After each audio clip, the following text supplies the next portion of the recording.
Hello guys, எல்லாருக்கும் வணக்கம். Welcome to my channel. Already நம்ம சேனலில் உச்சி பிள்ளையார் கோயில் எப்படி உருவாச்சனோ, ஸ்ரீரங்கநாதர் திருச்சிக்கு எப்படி வந்தாருனோ டீட்டெயிலாக ஒரு வீடியோ அப்லோட் பண்ணியிருந்தேன். அந்த வீடியோ நீங்கள் பார்க்கலன்னா டிஸ்கிரிப்ஷன் லிங்க் கொடுக்குறேன், போய் பாருங்கள். இந்த வீடியோவில் சிவபெருமான் செவ்வந்திநாதர் தாயுமானவராக திருச்சிக்கு வந்து தன்னுடைய பக்தைக்கு பிரசவம் பார்த்துருக்காரு. அந்த தாயுமான சுவாமியுடைய ஹிஸ்ட்ரி தான் இந்த வீடியோவில் நம்ம பார்க்க போகிறோம். வாங்க வீடியோக்குள்ளே போகலாம். கிட்டத்தட்ட 2000 ஆண்டுகளுக்கு முன்னாடி நடந்த உண்மை சம்பவம் தான் இந்த தாயுமானவர் கதை. தனகுந்தன்கிற வணிகனுக்கு ரத்னாவதிங்கிற மனைவி இருந்திருக்காங்க. இவங்க 2 பேரும் இப்போ திருச்சி மலைக்கோவிலுக்கு தெற்கு வீதியில் வாழ்ந்து வந்திருக்காங்க. ரத்னாவதி தீவிர சிவபக்தியாக இருந்திருக்காங்க. நாள்தோறும் செவ்வந்திநாதரான சிவபெருமான வழிபட்டு வந்திருக்காங்க. கருவுற்று குழந்தை பிறக்க போகிற நேரத்தில் ரத்னாவதியோட அம்மா பொண்ணுக்கு துணையாக இருக்கணும்னு பூம்புகாரில் இருந்து புறப்பட்டு காவிரி ஆற்றோட வடகரையை கடந்து திருச்சிக்கு வர பார்த்துருக்காங்க. போக்குவரத்து வசதி இல்லாத அந்த காலத்தில் பல ஊரை தாண்டி திருச்சிக்கு வரும்போது பலத்த மழை பெஞ்சு காவிரி ஆற்றுல வெள்ளம் வந்துருச்சான். அதனால் ரத்னாவதியோட அம்மாவால் ஆற்றை தாண்டி வர முடியாமல் இருந்திருக்காங்க. குழந்தை பிறக்க போகிற நேரத்தில் தன்னோட அம்மா தன் கூட இருந்தால் நல்லா இருக்கும்னு ரத்னாவதி தாயோட வருகை எதிர்பார்த்து காத்திருக்காங்க.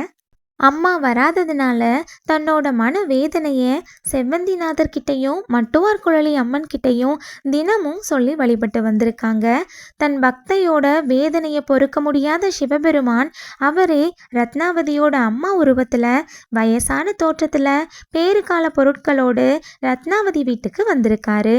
வந்தது தன்னோட அம்மான்னு நினச்சி ரத்னாவதி ரொம்ப சந்தோஷமாக அம்மா கூட இருந்திருக்காங்க.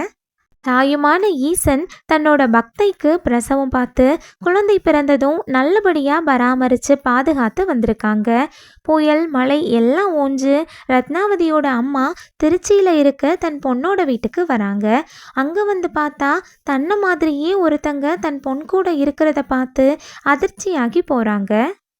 ரத்னாவதிக்கும் அவரோட கணவர் தனகுந்தனுக்கும் என்ன நடக்குதுன்னே புரியலை. அவங்களும் குழம்பி போய் நிற்கிறாங்க. அப்போ தாயுமான சிவபெருமான் மறைஞ்சு ரிஷப வாகனத்தில் பக்தர்களுக்கு காட்சி கொடுத்து அந்த இடத்தை விட்டு மறைஞ்சிருக்காரு. பக்தையோட வேதனையை போக்க ஈசன் தாயாக மாறி ஒரு மானிட பெண்ணுக்கு பிரசவம் பார்த்தது மிகப்பெரிய ஒரு அதிசயம்னு தாங்க சொல்லணும். இந்த தாயுமான சிவபெருமான திருச்சி செவ்வந்திநாதர்னு அழைக்கிறாங்க. அது எதனாலன்னு பார்க்கலாம். காவிரி ஆற்றோட தென்கரையில் ஒரு சின்ன குன்று பக்கத்தில் சாரமா முனிவர்ங்கிற ஒரு முனிவர் செவ்வந்தி நந்தவனம் அமைச்சு பூக்களை பயிரிட்டு வந்திருக்காரு. சாரமா முனிவரோட நந்தவனத்தில் ஒருத்தர் தினமும் பூக்களை திருடிட்டு போய் உறையூரையாண்ட சோழ மன்னனுக்கு பரிசாக கொடுத்து வந்திருக்காரு.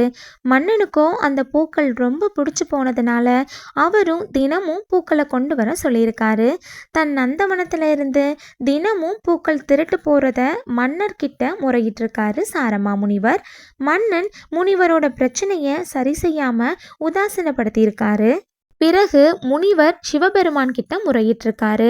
உடனே சிவபெருமான் உறையூரை நோக்கி மண்மலையை பொழிய செஞ்சு மன்னருக்கு தண்டனை கொடுத்திருக்காரு. தன்னோட தப்ப உணர்ந்த மன்னன் முனிவர்கிட்ட மன்னிப்பு கேட்டிருக்காரு. அந்த பூக்களை ஈசன் விரும்பி சூடி கொண்டதுனால செவ்வந்திநாதருங்கிற பெயர் கிடைச்சிருக்கு. தன் பக்தர்களுக்காக சிவபெருமானே நேரில் வந்து அருள் புரிஞ்சதுனால இந்த தலத்தில் இருக்கிற சிவபெருமான் கிட்ட என்ன வேண்டுனாலும் கட்டாயம் அதை நிறைவேற்றி கொடுப்பாராம். கர்ப்பமான பெண்கள் சுகப்பிரசவம் ஆகணும்னு தாயுமானவர்னு அழைக்கப்படுற செவ்வந்திநாதரையும் மட்டுவார் குழலி அம்மனையும் வழிபடுறாங்க. தாயுமான சுவாமியினுடைய வரலாறை இந்த வீடியோவில் நம்ம பார்த்து தெரிஞ்சுக்கிட்டோம். இந்த வீடியோ உங்களுக்கு பிடிச்சிருந்ததுன்னா லைக் பண்ணுங்கள். நீங்களும் இந்த சிவபெருமானை தரிசிச்சிருக்கீங்களா இல்லையான்னு கமெண்டில் சொல்லுங்கள். உங்கள் ஃப்ரெண்ட்ஸ் அண்ட் ஃபேமிலிஸ்க்கு வீடியோவை ஷேர் பண்ணுங்கள். அவங்களும் பார்த்து தெரிஞ்சுக்கட்டும். மறக்காமல் நம்ம சேனலை சப்ஸ்கிரைப் பண்ணுங்கள் அண்ட் பக்கத்தில் இருக்கிற பெல் ஐக்கானை கிளிக் பண்ணுங்கள். Thank you guys. தேங்க்ஸ் ஃபார் வாட்சிங்.